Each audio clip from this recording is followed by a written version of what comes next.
Maganda sa maganda. So ang muchacho ngayon magpapatay muna. Bali yung gagawin ko ngayon, maghahakot ako ng mga giniba. Lalagay ko yan sa labas.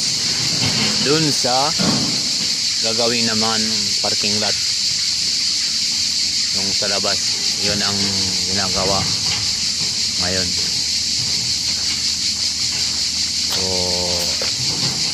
katapos nito, magagawin nga naman kami sa loob yung pang isamin na naman.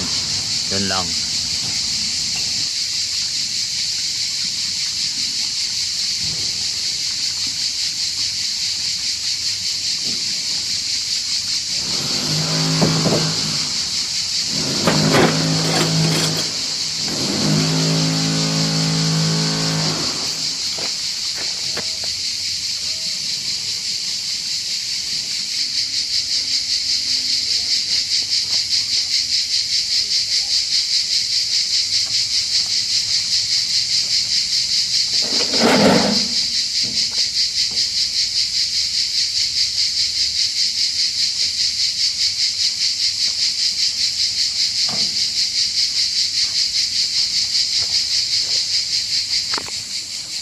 Magandang araw.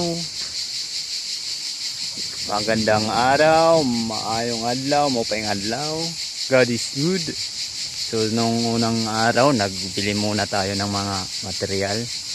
So ngayon, dito na tayo, tatrabaho muna sa mga bato-bato sa construction para sa pamilya at kapira makakain. Okay, bye bye. God is good.